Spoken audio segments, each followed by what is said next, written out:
Բոլորիդ սիրով ողջունում եմ ու առաջարկում միասին այսօր նման լոշիկներ պատրաստել։ Ասեմ, որ միայն բուսական ծագման բաղադրիչներն, այսինքն լիարժեք պահքային բաղադրատոմս է։ Այնպես որ գնացինք, իդեպ թավայով ենք պատրաստելու, ոչ ջեռոցում։ Սկզբում խմորիչն ենք հասունացնում, եթե իմ նախորդ տեսանյութերը չեք դիտել, անպայման դիտեք, ես այնտեղ մանրամասն բացատրել եմ, թե ինչ առավելություն է դա տալիս ու մի քանի կետերով։ Ավելացնեմ 1 ճաշի գդալ խմորիչ, ուղիղ 10 գրամ է, 1 ճաշի գդալ շաքարավազ, ավելացնում ենք 6 լիքը ճաշի գդալ ալյուր, դա մոտավորապես 200 գրամ է, կարող է մի քիչ ավել լինել կամ մի քիչ պակաս, հոգ չէ։ Ալյուրն ավելացնում եմ ընդհանուր անհրաժեշտ քանակից, իսկ թե ընդհանուրը որքան կկազմի, ես տեսանյութի ներքևում ձեզ համար կգրեմ։ Վերջ հիմա այսպես կծածկենք ու կթողնենք մինչև լավ բարձրանա, ես կցուցադրեմ։ Կարտոֆիլը այսպես խոշոր կտրատել եմ, հիմա վրան սառը ջուր կլցնեմ, որ լավ ծածկի ու կդնեմ եփվելու փակ կափարիչով։ Հենց սկսի լավ ակտիվ եռալ, կավելացնեմ աղը։ Մոտավորապես 30 րոպե անցավ, տեսեք որքան է բարձրացել ու ինչքան պղպջակներ կան։ Տեսեք ու կարծես տպավորությունը, որ պղպջակները շատ մեծացել են ու արդեն սկսում են պայթել, դա արդեն ճիշտ պահն է։ Այսպիսի շատ կենդանի զանգված ստացանք։ Հիմա այստեղ կավելացնենք ալյուր, անհրաժեշտ խտությունը կստանանք ու էլի կթողնենք հասունանալու։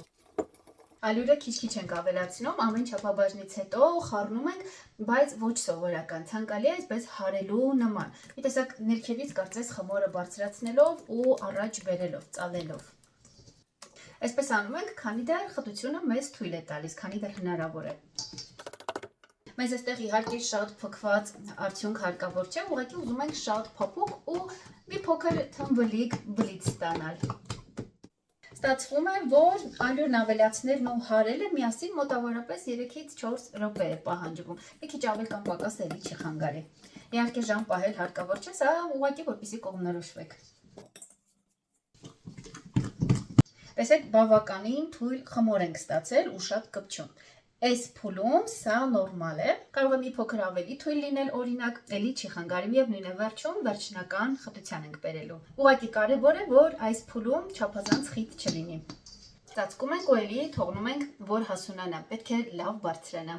Այս ընթացքում կարտոֆիլը արդեն պատրաստ է։ Ամբողջ ջուրը քամում եմ, երբեմն քամիչի մեջ եմ լցնում, որ չմնա ընդհանրապես ու բաց կափարիչով եմ թողնում, որպեսզի ավելորդ հեղուկը գոլորշիանա։ Կպատրաստեմ նաև սոխառածը, մենք այս տարբերակով շատ ենք սիրում, սոխառածը պատրաստելու է ավելի մուգ երանգի, այսպես համն ավելի խորն ու հետաքրքիր է լինում։ Կպատրաստեմ բուսայուղով, քանի որ պահքային տարբերակ է, դուք կարող եք ըստ ցանկության փոփոխել։ Խոշոր եմ սոխը կտրատելու, ոչ չափազանց մանր, բայց դա էլ հատուկ կանոն չէ, այստեղ որակի վրա չի ազդի, ինչպես ուզում եք։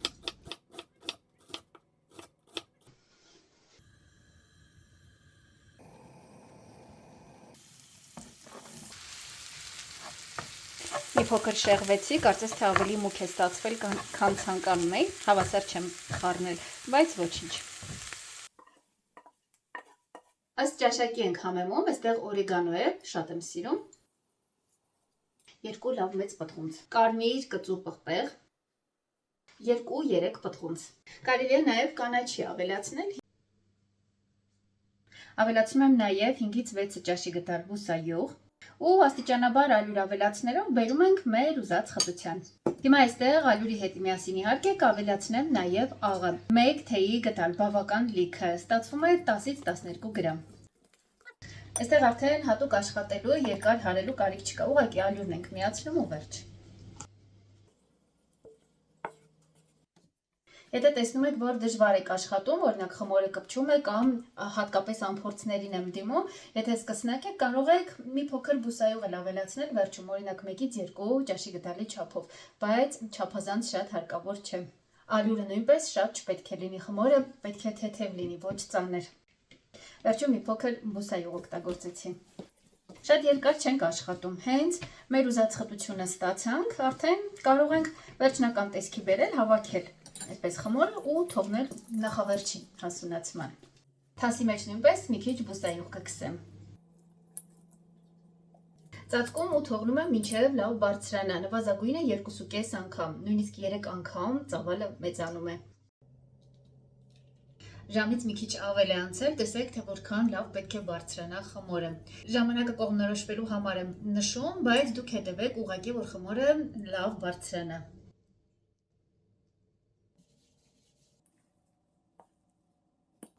Մասերի կբաժանեմ հիմա ու գնդեր կպատրաստեմ։ Ձևավորման այս փուլից սկսած արդեն մինչև վերջ ցանկալի չէ էլ բուսայող օգտագործել։ Գնդի տեսքով հիմա կթողնեմ, որ մոտ 10-15 րոպե հանգստանան և թուլանան, հետո ավելի հեշտ կլինի աշխատել։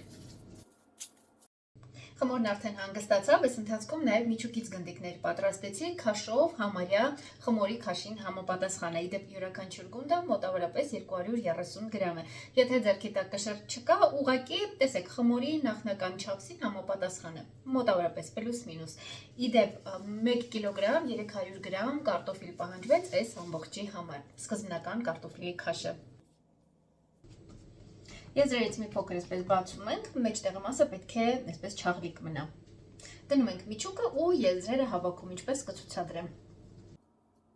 Կարի մասը ամրացնում ենք ու շրջում ենք կարով ներքև։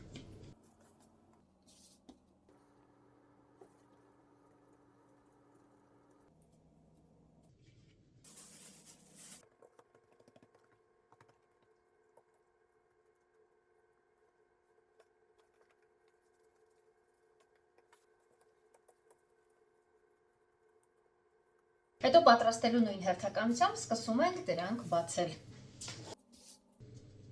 Սկսում ենք մեջտեղից սեղմելով, հետո աստիճանաբար միջուկը տարածում ենք մինչև եզրերը։ Վերջ, սա վերջնական արդեն ձևավորումն է։ Թողնում ենք ևս մի մոտավորապես 25 րոպե հանգստանա ու արդեն կարելի է թխել։ Կարող եք և ջեռոցում պատրաստել, և կրակի վրա, տապակի մեջ։ Տապակը լավ տաքացրել եմ, հիմա լոշիկը կդնեմ ու փակ կափարիչով կդնեմ կրակի վրա ու կթխեմ մի քանի րոպեից, ընթացքում ստուգեք իհարկե, բայց մի քանի րոպեից կարիք կլինի շրջելու։ Ամբողջ ընթացքում պատրաստում ենք փակ կափարիչով։ Ես որոշեցի ու տեղափոխեցի բոլոր նախապատրաստված շրջանակները յուղաթղթի վրա, այսպես ավելի հեշտ է ու ավելի ապահով է։ Տեսեք, հիմա դրեցի տապակի մեջ, թղթի տակ մի քիչ ջուր եմ լցնելու։ Եթե ջուրը կպնի խմորին, չանհանգստանաք։ Ու շատ արագ դնում ենք կափարիչը։ Եվ նշեմ նաև, որ կրակը չափազանց ցածր չպետք է լինի, միջին կամ միջինից մի փոքր պակաս։ Դա իհարկե կախված է նրանից, թե ինչ չափսի օջախի վրա եք թխում։ Ահա եւ վերջ, արդեն պատրաստ են, կարծում եմ հավանեցիք, բարդ ոչինչ չկա։ Պատրաստման ընթացքն էլ միտված է նրան, որպեսզի